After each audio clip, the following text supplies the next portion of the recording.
Alright, so now material lighting, emissive lighting. Okay, so emissions. How do they work?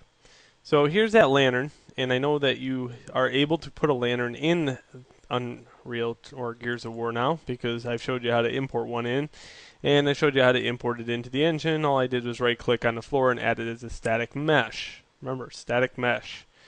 Okay, so this looks natural, but the fact of the matter is it's very weak. When you go over, it's casting light in a room, but it's very fake.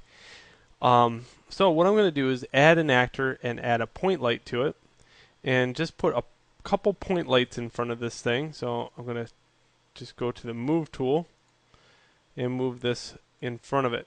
Now here's the key. I wouldn't go very bright on these. What I would do is take and make maybe 3 of them very light.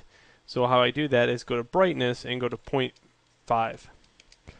Okay, and then I choose a light color in here, and let's say orange, and go down on the spectrum quite a bit. So it's a very, very light orange, and there we go. So that is one way to do it. Now I love that. That's just very simple, and that gets the job done. Another thing you do, here's another one. Here's COG Interiors Architecture. In here I have like fluorescent lightings. I can just click on the ground, add an actor, add it as static mesh, and pull it up. Okay, so look at fluorescent lighting. Okay, again, this is a good way to reinforce your lights. Lights being cast in a scene from absolutely nowhere look stupid. So here I can add a point light and add it up here on this light, and I can line it up in all views.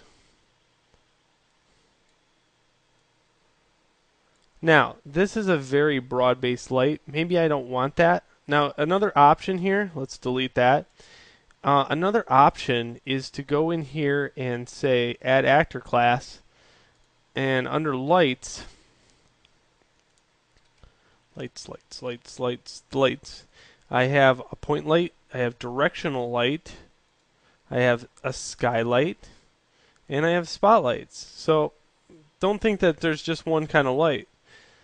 Um, if my skylights, I'm probably going to get myself in trouble here. So I'm just going to add skylight toggleable. You can notice that the skylight is incredibly bright. Incredibly bright. So I'm not going to use that one. But in here, lights, let's try, there's a spotlight. Spotlight toggleable. And now I have this. Now, here's the thing with spotlights, anything but point lights. They are all a very expensive render. Okay, so just kind of know that. I can put this in my scene, and I can make it go, but what'll happen is it's going to get really, really hard to compile. So I'm just going to keep this the way it is. I'm not going to add anything to this light. I'm just going to build all. Okay, now I'm going to close it and build play game. See how that looks. Okay, so there we go. We have a nice little area, and it looks like it is casting light, and look, it's already dynamic.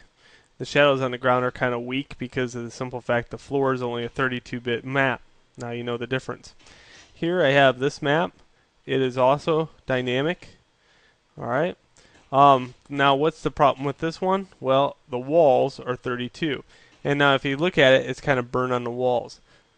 The solution to this is add a light on both sides, and it evens it out quite a bit. So there we go. A couple little tips. Alright, so now on to the next lesson where we use sprites to actually light the room. And it's going to be a real brief introduction to sprites. It's just basically where the particle system is and how to place it, and then an assignment. Alright, so on with the show.